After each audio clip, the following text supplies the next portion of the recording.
Ninth chemistry में आज हम जो है वो एमसीक्यूज़ के सॉल्यूशन की तरफ आ रहे हैं कि हमने मिड टर्म्स एग्जामिनेशंस के अंदर हमारे 6 चैप्टर्स आएंगे 1 to 6। तो इन 6 चैप्टर्स के एमसीक्यूज़ को जो है वो आज सॉल्व करेंगे और देखेंगे कि किसका आंसर जो है वो क्या है और कौन से पास पेपर में कितने एमसीक्यूज़ आए हैं ईयर वाइज डिफरेंट ईयर्स में, मतलब कि लास्ट 10 ईयर्स के अंदर जो एमसीक्यूज़ आए हुए हैं वो सारे एमसीक्यूज़ को यहाँ पर मेंशन किए। ईयर्स मैंने शुरू में लगा दें कौन से एमसीक्यूज़ किस ईयर में आए हैं और उनके जो है वो सोल्यूशन पर आज हम डिस्कशन करेंगे, ठीक है। तो सबसे पहले है कि he was the first scientist who used opium as anaesthesia. तो कौन से साइंटिस्ट थे जिन्होंने सबसे पहले ओपियम को इस्तेमाल किया था एनेस्थीसिया के तौर पर? तो आप जानते हैं Al Razi was the first use opium as anaesthesia. उन्होंने अफ्यून को सबसे पहले बेहोशी की दवाई के तौर पर इस्तेमाल किया था, ठीक है। तो ये फर्स्ट एमसीक्यूज है। नेक्स्ट है द प्रोसेस NCH2CH2 ब्रेक, उसके बाद reaction CH2CH2 bracket N belongs to dash. मैंने आपको बताया था कि जो रिएक्शंस होते हैं ना, हमारे पास एक केमिस्ट्री होती है ब्रांच के अंदर, फर्स्ट चैप्टर में हम पढ़ते हैं पॉलीमेरिक केमिस्ट्री। तो पॉलीमेरिक केमिस्ट्री के अंदर हम पॉलीमर्स के बारे में पढ़ते हैं और पॉलीमर्स क्या होते हैं? जो मोनोमर्स के मिलने से बनते हैं। तो जब बहुत सारे मोनोमर्स होते हैं, दीज आर द मोनोमर्स, जब मोनोमर्स मिलते हैं तो आखिरकार क्या बनता है? हमारे पास पॉलीमर बनता है। तो ये CH2CH2 ये हमारे पास एक मोनोमर होता है, CH2 बॉन्ड CH2, जिसको हम लोग बोलते हैं इथीन। ये इथीन कहलाता है। और जब बहुत सारे इथीन के मोनोमर्स जब मिलते हैं तो इनका डबल बॉन्ड ब्रेक होता है और बहुत सारे CH2 आपस में अटैच हो जाते हैं, तो ये पॉलीमर बन जाते हैं इथीन के, जिसको हम लोग बोलते हैं पॉलीइथीन। तो इथीन का पॉलीमर पॉलीथीन होता है, जिसको हम लोग क्या करते हैं? ब्रैकेट के नीचे N लगाकर शो करते हैं। N से मुराद जो भी पॉलीमर होता है ना, उसमें हम क्या करते हैं? ब्रैकेट के साथ N लिख देते हैं। N से मुराद एक लार्ज नंबर ऑफ मोनोमर्स जो है उसके साथ अंदर क्या है? कंबाइंड है। तो यहाँ पर ये जो रिएक्शन है, ये प्रोसेस है, ये किससे बिलोंग करता है? पॉलीमेरिक केमिस्ट्री से बिलोंग करता है। जो कि पॉलीमेरिक केमिस्ट्री में हम यही कह रहे हैं कि n numbers of large number of monomers को हम ऐड कर रहे हैं और उनके मिलाप से एक बड़ा मॉलिक्यूल, एक मैक्रो मॉलिक्यूल तैयार हो रहा है, जिसके हमने स्मॉल n लगाया हुआ है ब्रैकेट के बाद, मतलब कि एक बड़ा एक मॉलिक्यूल है। तो पॉलीमेरिक केमिस्ट्री से बिलोंग करता है। तो ये थोड़ा सा एक टिपिकल एमसीक्यू था, 2018 में आया था, फाइबर में देख सकते हैं उसको। नेक्स्ट है ही डिस्कवर्ड ऑक्सीजन गैस। कि ऑक्सीजन गैस किसने डिस्कवर किया? तो आप जानते हैं कि जे प्रीस्ले ने ऑक्सीजन गैस को डिस्कवर किया। अच्छा, जे ब्लैक ने क्या डिस्कवर किया? कौन सी गैस डिस्कवर की? Carbon dioxide gas. कैवेंडिश ने कौन सी गैस डिस्कवर की? कैवेंडिश ने जो है वो कौन सी गैस? हाइड्रोजन गैस डिस्कवर की थी कैवेंडिश ने, लॉर्ड हेनरी कैवेंडिश। चैप्टर 11 में उसको हम डिस्कस करेंगे। अच्छा, शैली ने कौन सी गैस डिस्कवर की? यस, क्लोरीन गैस डिस्कवर किया। ये हर साइंटिस्ट, प्रीस्ले ने ऑक्सीजन गैस को डिस्कवर किया, जे प्रीस्ले या Joseph Priestley. The father of modern chemistry is, father of modern chemistry हम किसे कह सकते हैं? रॉबर्ट बॉयल को कहते हैं। और क्लासिकल केमिस्ट्री अगर आ जाए तो Jabir bin Hayyan, father of classical chemistry. Modern chemistry अगर एमसीक्यूज में आया तो वो रॉबर्ट बॉयल है, ठीक है। नेक्स्ट है symbols of the element were suggested by. Symbols किसने सजेस्ट किया था भाई? जे बर्ज़िलियस ने, जो है ना, जैसे कि सोडियम का सिंबल Na, पोटेशियम का K, लिथियम का Li, ये क्या दिया था? ये दिया था जे बर्ज़िलियस ने। उससे पहले जॉन डाल्टन का सिंबल चला करता था, उसमें वो इस तरह से बना दिया तो ये कार्बन है, ब्लैक कलर कैसे कर दिया, अगर यूँ बना दिया तो फिर जैसे सोडियम है, मतलब इस तरह के डिफरेंट सिंबल्स बनते थे। तो इनको चेंज करके जे बर्ज़िलियस साहब ने क्या किया? इन्होंने अल्फ़ाबेटिकल सिंबल्स को शुरू किया। तो अल्फ़ाबेट्स की सूरत में जब हम सिंबल लिखते हैं तो ये जे बर्ज़िलियस का काम है। जॉन डाल्टन, अच्छा, और साइंटिस्ट के यहाँ पर तस्करा है, जैसे ऊपर ये अल-राज़ी ने तो ओपियम इस्तेमाल किया। फेराडे के बारे में चैप्टर नंबर हम आगे पढ़ेंगे, चैप्टर नंबर 8 के अंदर इलेक्ट्रोकेमिस्ट्री में। इस तरह जे प्रीस्ले का तो पता है, जे बर्ज़िलियस का भी पता है। जॉन डाल्टन ने क्या किया था? जॉन डाल्टन, इसने एटॉमिक थ्योरी पेश की थी ना, डाल्टन एटॉमिक थ्योरी जिसको हम कहते हैं, ठीक है। जे थॉमसन ने क्या किया था? जे थॉमसन ने, नोबडी नोस, इलेक्ट्रॉन डिस्कवर किया था इसने, डिस्कवरी ऑफ इलेक्ट्रॉन। रदरफोर्ड ने गोल्ड फॉल एक्सपेरिमेंट इसने किया था, ठीक है। नेक्स्ट है in scientific approach it is considered only a trial idea. कौन सी चीज़ सिर्फ एक ट्रायल आइडिया होती है? हाइपोथेसिस। हाइपोथेसिस जैसे एक आइडिया, ख्याल होता है जो एक साइंटिस्ट पेश करता है। हाइपोथेसिस के बाद फिर क्या होता है? हाइपोथेसिस के बाद एक्सपेरिमेंट। बायोलॉजी में एक्सपेरिमेंट होता है, केमिस्ट्री में हाइपोथेसिस के बाद क्या होता है? और थ्योरी, और थ्योरी के बाद scientific law. Scientific approach, scientific method के 4 स्टेप है केमिस्ट्री में, observation, hypothesis, theory, scientific law. Biology में डिडक्शन, एक्सपेरिमेंट सब बायोलॉजी में ही। Next is the branch of chemistry which deals with the emission of radiations. Nuclear chemistry के अंदर हम पढ़ते हैं रेडियो एक्टिविटी के बारे में। It is the study of hydrocarbon and their derivative. Hydrocarbon की स्टडी किसमें होती है? ऑर्गेनिक केमिस्ट्री में, या फिर हम इसी को कह सकते हैं कि वो कार्बन कंपाउंड्स की स्टडी जो है उसके अंदर की जाती है ऑर्गेनिक केमिस्ट्री के अंदर। ठीक है भाई, क्लियर है? ये सारे जो है वो सेक्शन ए के जितने भी क्वेश्चंस थे, एमसीक्यूज थे, वो क्लियर है? ओके, चैप्टर 2 पे आए। अब नीचे करें, करते हैं और करें, करें और करें और करें और करें, सामने ले उसको, बस ठीक है। नेक्स्ट चैप्टर 2 है 9 केमिस्ट्री में, केमिकल कॉम्बिनेशन। अब इसके क्वेश्चन जो है आपके सामने स्क्रीन पर मौजूद है। तो फर्स्ट है कि 5 moles of water are equal to dash gram. ये न्यूमेरिकल है जो कि आपको एमसीक्यूज के साथ में दे दिया गया है। यस, यहाँ पर मोल्स दिए गए हैं और मास बताना है। आप जानते हैं मास निकालना है मोल से, तो mass equal to mole into molecular mass, यही होता है फॉर्मूला। तो मास, सॉरी मैं 9 फर्स्ट टाइम में लिखते हैं ऐसे, पूरा लिख देते हैं जैसे कि 9 में तो मास, मतलब मास निकालना है तो mass equal to mole into molecular mass, ऐसे पूरा 9 में लिखते हैं ना, मॉलिक्यूलर मास। तो मोल कितना है भाई? 5 मोल्स, और वाटर का मॉलिक्यूलर मास कितना होता है भाई? 18 होता है। तो 5 × 18 ये हो गया 90 ग्राम इसका मास आ गया। नेक्स्ट है कि a reaction in which a chemical substance breaks down to form 2 और मोर सिंपल सब्सटेंसेस। एक कंपाउंड टूट के एलिमेंट्स में कन्वर्ट हो तो ये कौन सा रिएक्शन है? डिकम्पोजिशन। डिकम्पोजिशन का रिवर्स कौन सा रिएक्शन होता है? Addition reaction. गुड।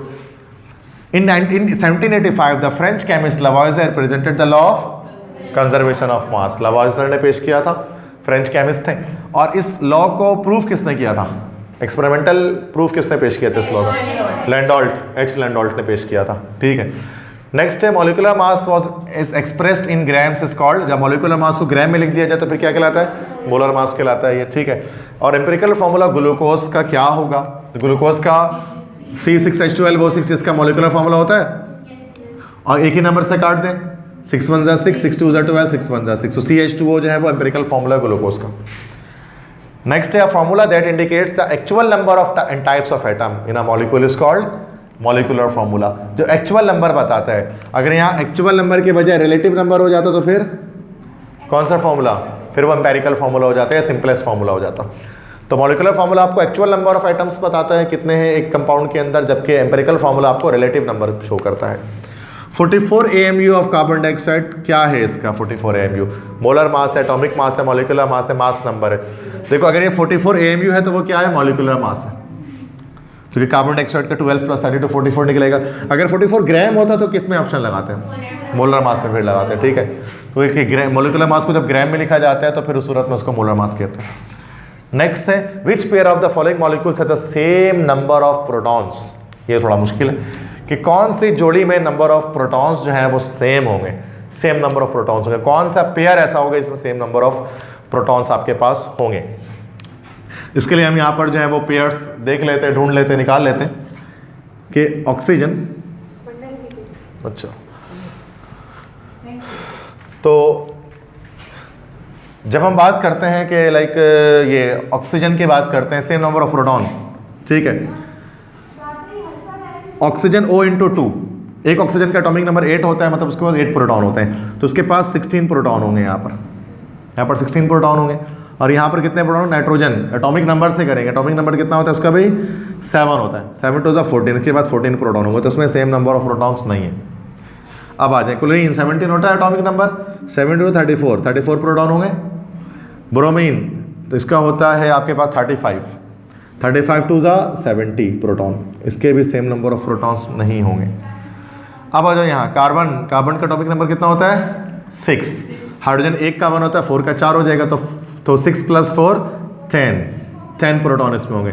NH3, एक नाइट्रोजन का एटॉमिक नंबर होता है 7, और 3 हाइड्रोजन 3 प्रोटॉन हो जाएंगे, 7 + 3 10, तो इसमें भी 10 प्रोटॉन, इसमें भी 10 प्रोटॉन, तो इस जोड़ी के अंदर नंबर ऑफ प्रोटॉन सेम है। तो थोड़ा सा इसके लिए प्रोडक्ट टेबल का आइडिया आपको होना चाहिए, तब जाकर आप इसको बना पाएंगे। अच्छा, डी में भी सेम नहीं आएगा, चेक कर लेते हैं। कार्बन का 6, ऑक्सीजन का 8, 8 × 2 = 16, 16 + 6 22, यहाँ सल्फर का 16 एटॉमिक नंबर, और ऑक्सीजन का 8, 16 + 16 32, ये भी सेम नहीं आया। तो बताना था कि कौन सी जोड़ी में नंबर ऑफ जो है वो नंबर ऑफ प्रोटॉन सेम होंगे, तो सी जोड़ी। समझ में आया कैसे हुआ? तो निकालना पड़ेगा ऐसे करके, तब समझ में आएगा, याद नहीं कर सकते उसको। ठीक है। Which of the following ion has the same number of electrons as argon atom of atomic number 18। बताएं किस आयन के अंदर सेम नंबर ऑफ इलेक्ट्रॉन होंगे, उतने इलेक्ट्रॉन होंगे जिसके जितने आर्गॉन के पास होता है, जिसका एटॉमिक नंबर 18 होता है। तो आर्गॉन बच्चे AR, आर्गॉन के पास टोटल इलेक्ट्रॉन्स की तादाद जो है वो 18 है। पूछ रहे बताएं 18 इलेक्ट्रॉन और इनमें से किसके पास होंगे? Na+। सोडियम का एटॉमिक नंबर 11 होता है, +1 का मतलब एक चार्ज एक इलेक्ट्रॉन से कम हुआ है, तो ये 10 हो गया, मतलब नहीं, ये तो नहीं हो सकता। ऑक्सीजन, ऑक्सीजन का होता है 8, एटॉमिक नंबर 8 इलेक्ट्रॉन होते हैं, -2 मतलब 2 आया हुआ है, 10 हो गया, ये भी नहीं हो सकता। पोटेशियम एटॉमिक नंबर होता है 19, मतलब 19 प्रोटॉन उसके पास होते हैं, 9 इलेक्ट्रॉन होते हैं, और +1 मतलब एक निकला हुआ है, तो कितना हो गया 18, बराबर है। तो मतलब आर्गॉन के पास जितने इलेक्ट्रॉन है उतने ही इलेक्ट्रॉन पोटेशियम पॉजिटिव के पास है। तो इस तरह के थोड़े मुश्किल MCQs भी आते हैं भाई, तो जरा समझना है इसको किस तरह से सॉल्व कर रहा हूँ मैं। अब मैं कंप्लीट सोल्यूशन करके रिकॉर्डेड लेक्चर आपको मैं दे दूंगा, रात 9-10 बजे तक आपके पास अवेलेबल होगा घर पे, ठीक है। अगर आप यूट्यूब यूज़ करते हैं तो आपको टोटली आपको हर चीज़ दोबारा से रिव्यू कर सकते हो, ठीक है। एक बहुत इंपॉर्टेंट लेक्चर मैं यहाँ पर आपके सामने बनाने जा रहा हूँ। ये हर तरह के MCQs को मतलब डिटेल में एक्सप्लेन कर रहा हूँ कि इसका आंसर ये क्यों है। बच्चे क्या कहते हैं, रट्टा तो मार लगा लेते हैं, याद कर लेते हैं 5 ईयर से 10 ईयर से, बट समझ में नहीं आता कि इसका आंसर ये क्यों है। तो समझने की कोशिश करें, क्योंकि इस बार पेपर 50% MCQs का बनने वाला है, तो ये MCQs बहुत सारे आ सकते हैं आपके पास। नेक्स्ट है which of the following is a compound, इनमें से कौन सा एक कंपाउंड है, देखते हैं जरा। एयर, एयर के बारे में मैंने आपको बताया था चैप्टर 7 में। Air is a mixture, air compound नहीं है, एयर एक मिक्सचर है, मिक्सचर ऑफ गैसेज है। कंपाउंड क्या होता है? जिसका पूरा पूरा एक फॉर्मूला होता है, हवा का कोई फॉर्मूला नहीं है।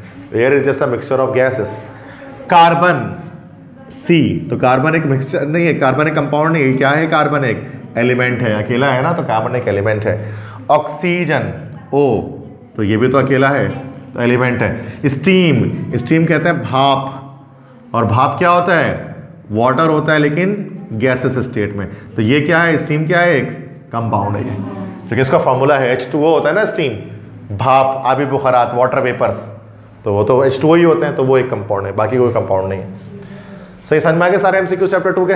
क्लियर है? सारे डिस्कस कर लिए, ठीक है। चैप्टर 3 की तरफ आते हैं, एक एटॉमिक स्ट्रक्चर की तरफ, और उसके MCQs को सॉल्व करते हैं।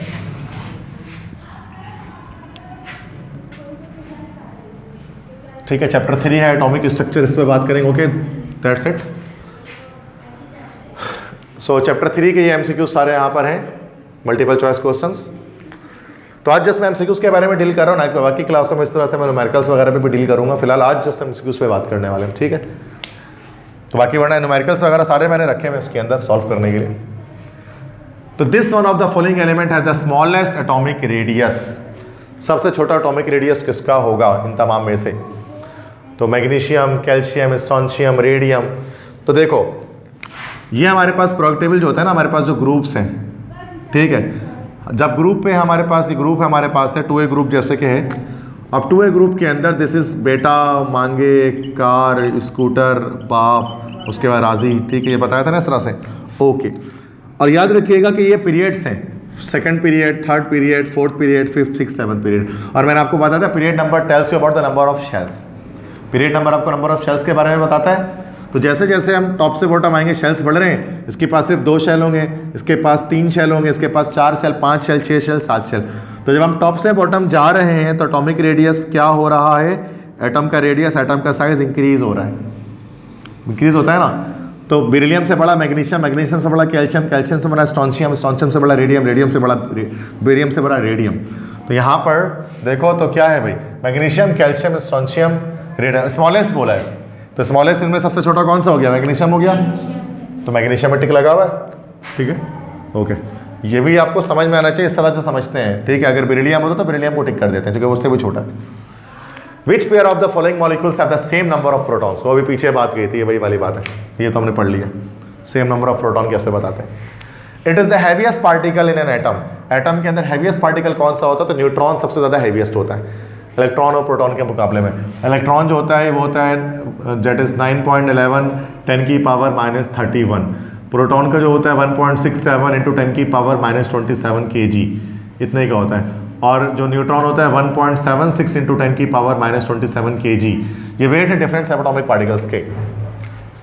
तो अगर यहाँ पर अगर आप चेक करो तो -31 बहुत छोटी वैल्यू है, मतलब तो इलेक्ट्रॉन सबसे कम है, और ये दोनों -27 पर है, अब आप बोलोगे सर ये दोनों का स्माइस बराबर है, तो ऐसा नहीं है। आप कोफिशिएंट पे आ जाओ, 1.67 1.76, तो ज़्यादा बड़ा कोफिशिएंट नाइट्रोजन का है, सॉरी न्यूट्रॉन का है। तो न्यूट्रॉन सबसे ज़्यादा हैवीएस्ट पार्टिकल होता है एटम के अंदर, इसको याद रखना है।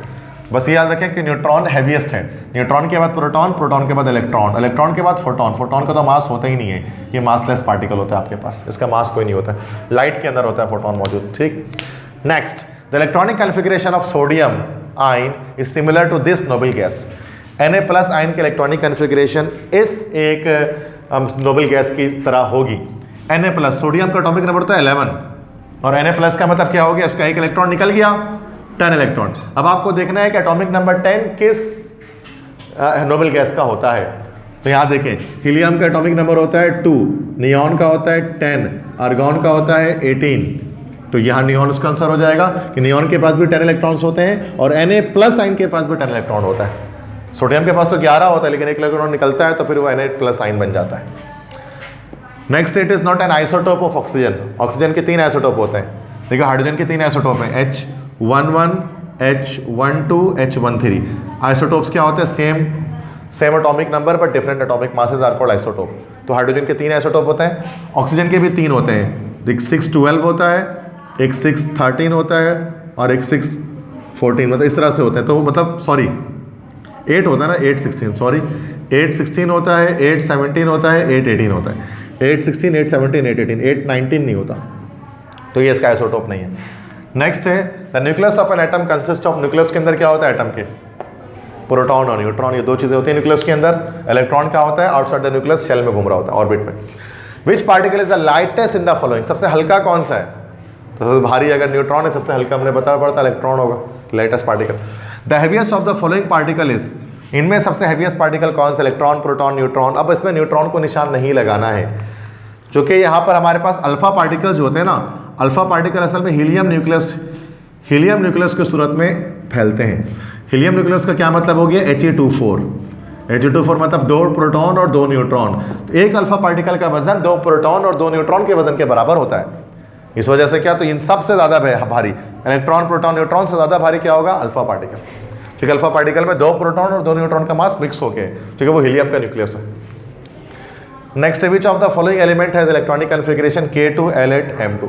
फर्स्ट शेल मतलब K शेल में 2 इलेक्ट्रॉन, L शेल में 8, M शेल पे 2, तो टोटल 2 + 8 + 2 ये होगा 8, 9, 10, 11, 12, 12 एटॉमिक नंबर। आपको पता है 12 एटॉमिक नंबर जो है वो Mg का होता है, मैग्नीशियम का होता है। तो मैग्नीशियम की इलेक्ट्रॉनिक कॉन्फ़िगरेशन, जैसा आपको क्या करना है, तीनों को आपको ऐड करना है, इलेक्ट्रॉन्स है ना, 2 + 8 + 2 इलेक्ट्रॉन्स ऐड किया, एटॉमिक नंबर पता लगे 12, और 12 एटॉमिक नंबर मैग्नीशियम का होता है। सही समझ में आ गया सारी है। चैप्टर 3 के जितने भी मैंने एक्सप्लेन किया, थोड़े से टिपिकल भी थे यकीनन, मैंने एक्सप्लेन किया कि वो किस तरह से आ रहा है वो उसका आंसर। अगर डायरेक्ट टेस्ट में आ जाएगा ना तो फिर तो लोग परेशान हो जाओगे कि सर ये किस तरह से होगा सॉल्व इसको, तो वो मैंने बता दिया। सारे सही क्लियर है सारे, ठीक है। नेक्स्ट आगे बढ़ो, chapter number 4 periodicity of elements. इसके MCQs देखते हैं ज़रा क्या क्या पेपर में आस्क किए गए हैं। ज़्यादा चले गए तुम, वापस आओ, हाँ वापस आ जाओ, अब हाँ सही है, ठीक है। चैप्टर 4 पीरियोडिसिटी ऑफ एलिमेंट्स, इनके MCQs की तरफ आते हैं और उनके MCQs को चेक करते हैं। तो these are called salt formers. कौन सॉल्ट फॉर्मर कौन होते हैं भाई, 7A ग्रुप के हैलोजेंस।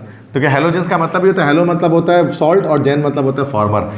चूंकि सॉल्ट बनाते हैं 7A ग्रुप के एलिमेंट्स, इस वजह से उनको हैलोजन कहा जाता है। तो सॉल्ट फॉर्मर्स होते हैं, सही है भाई। Next, it is still considered the incomplete period in the periodic table. आपको पता है 7th लास्ट पीरियड जो इनकम्प्लीट पीरियड है। It is the longest period of the modern periodic table. Longest क्या है, 6th पीरियड, छठा पीरियड जो है वो लॉन्गेस्ट है। कितने एलिमेंट्स है उसके अंदर टोटल, छठे पीरियड में याद है किसी को, 32 एलिमेंट्स हैं, लॉन्गेस्ट पीरियोडिक टेबल है, ठीक है। आंसर्स मुझे दें जब मैं पूछूं आपसे। तो नेक्स्ट है, it has the highest value of electronegativity. Fluorine की कितनी होती है पता है, हाईएस्ट इलेक्ट्रोनेगेटिव एलिमेंट फ्लोरीन है, F। वैल्यू जानता है कोई भी, कोई नहीं जानता क्लास में पूरे, नोबडी नोस। 4.0 होती है फ्लोरीन की, 4 होती है हाईएस्ट है। और सबसे लीस्ट इलेक्ट्रोनेगेटिव एलिमेंट कौन सा है, CS, सीजियम है, उसकी वैल्यू कितनी है 0.7, याद रखें इसको। The vertical columns of the periodic table are called group, vertical column. और हॉरिजॉन्टल रॉस क्या होते हैं, पीरियड्स होते हैं, ठीक है। Iqra you are right. Next है, it is the only liquid metal, वाहिद लिक्विड मेटल मरकरी। और वाहिद लिक्विड नॉन मेटल कौन सा है, ओनली लिक्विड नॉन मेटल। अगर नॉन मेटल पूछ ले, मेटल नहीं पूछे तो nobody knows bromine, Br, bromine is the only liquid non metal while mercury is the only liquid metal। याद रखें ये सब। The most reactive metal is, सबसे ज़्यादा reactive metal sodium, copper, iron, calcium में। याद रखिएगा कि जो 1A ग्रुप के अल्कली मेटल्स होते हैं ना, they are the highly reactive या most reactive metal 1A group के। अब कॉपर तो 1A ग्रुप का है नहीं, है तो ट्रांजिशन मेटल है। आयरन भी ट्रांजिशन है। कैल्शियम 2A ग्रुप का है, तो 1A ग्रुप का सिर्फ सोडियम है। तो जो 1A ग्रुप के मेटल सबसे ज़्यादा हाईली रिएक्टिव होते हैं, तो 1A ग्रुप का जो आएगा वो मोस्ट रिएक्टिव होगा मेटल में। Which pair of elements is chemically similar, कौन से pair of element chemically similar हैं? ये कैसे पता लगेगा? जो सेम ग्रुप के एलिमेंट्स होंगे वो केमिकली सिमिलर होंगे, सेम ग्रुप के। क्या पोटेशियम क्रोमियम सेम ग्रुप का है? तो नहीं, क्रोमियम तो ट्रांजिशन मेटल है, Cr, ट्रांजिशन सीरीज में आता है। क्या कॉपर कैल्शियम एक ग्रुप का है? नहीं, कॉपर ट्रांजिशन है, कैल्शियम रिप्रेजेंटेटिव है 2A ग्रुप का। क्या फ्लोरीन क्लोरीन एक ही ग्रुप के हैं? हाँ, ये एक ग्रुप के, fluorine chlorine bromine iodine astatine, फिर कल बाहर आई आत्मा, एक ही ग्रुप के है ना, तो ये केमिकली सिमिलर होंगे, सेम होंगे। क्या पोटेशियम और नाइट्रोजन एक ग्रुप के? नाइट्रोजन ऑक्सीजन नहीं, नाइट्रोजन 5 ग्रुप के, ऑक्सीजन 6 ऊपर है, ये भी सिमिलर नहीं होंगे। एक ही ग्रुप के एलिमेंट जो होता है ना वो केमिकली सिमिलर होते हैं, समझ गए? तो केमिकली सिमिलर अगर पूछे तो क्या करना है? एक ही ग्रुप के जो एलिमेंट्स होते हैं ना उनके पेयर को टिक कर देना, बाकी नहीं करना। Group 1 elements are called alkali metals, ये तो पता ही है सबको। Next, in the periodic table the elements have been arranged in the order of increasing atomic number. Modern periodic table के अंदर एटॉमिक इंक्रीजिंग एटॉमिक नंबर के लिहाज से पीरियोडिक टेबल अरेंज है। और अगर मेंडलीव पीरियोडिक टेबल होता तो क्या करते हैं?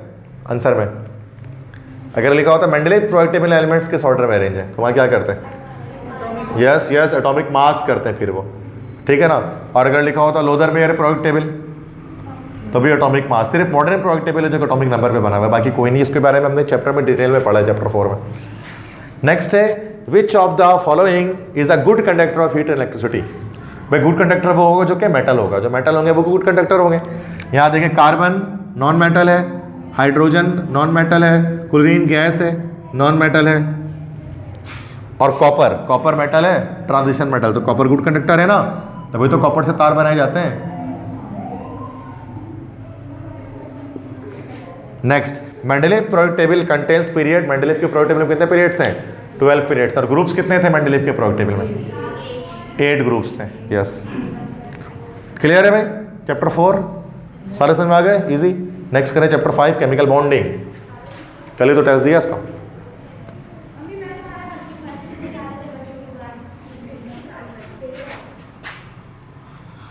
ठीक है, बस chapter 5 chemical bonding.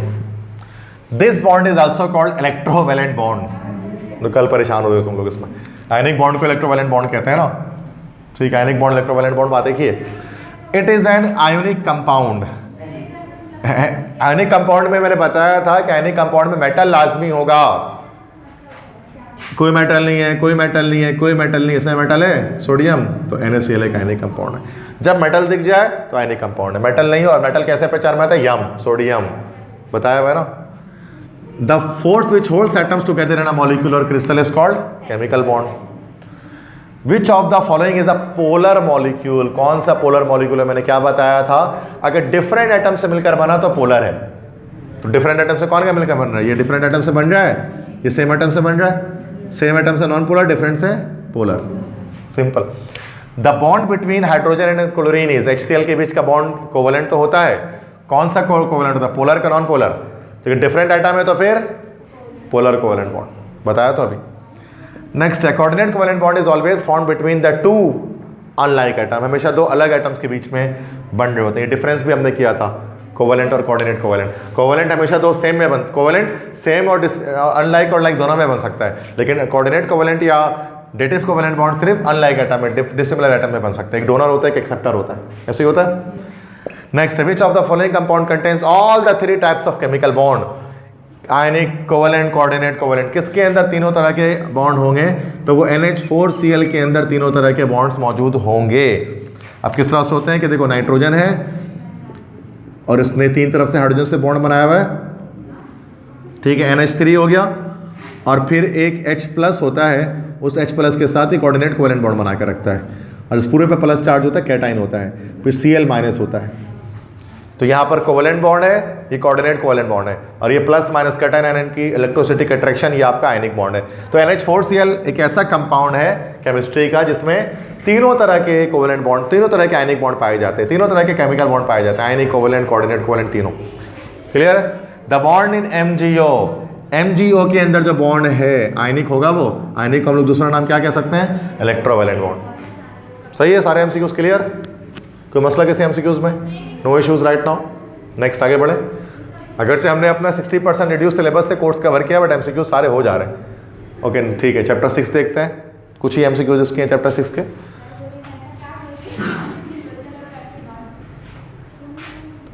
The process in which molecules escape from the surface of liquid is called evaporation।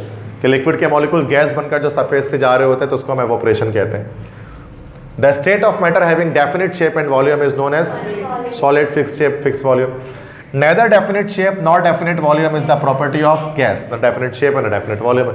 The temperature where the vapor pressure of liquid becomes equal to external pressure, ये temperature कहलाता है boiling point। Boiling point में क्या होता है कि liquid के अंदर का प्रेशर बाहर के प्रेशर के बराबर हो जाता है, तो वो लिक्विड बॉयल होना शुरू हो जाता है। तो वेपर प्रेशर अगर एक्सटर्नल के बराबर होता है तो जिस टेम्परेचर पे होता है उस टेम्परेचर को हम लोग बॉइलिंग पॉइंट कहते हैं। ठीक है। The process in which a solid directly change into vapour, sublimation, direct solid से गैस बन जाता है। By which process does the smell of cooked food spread in the surrounding. कौन सा प्रोसेस होता है जिसमें खाना जो पका है किचन में वो पूरे घर में फैल जाता है खाना, वो कौन सा प्रोसेस है? डिफ्यूजन। डिफ्यूजन का spreading out of the molecules of gases. ठीक है, हो गए सारे क्लियर है? चैप्टर 6 के भी सारे MCQs हो गए। मिड टर्म में चैप्टर 6 तक की आपका इंक्लूडेड है। ठीक है, दैट्स इट।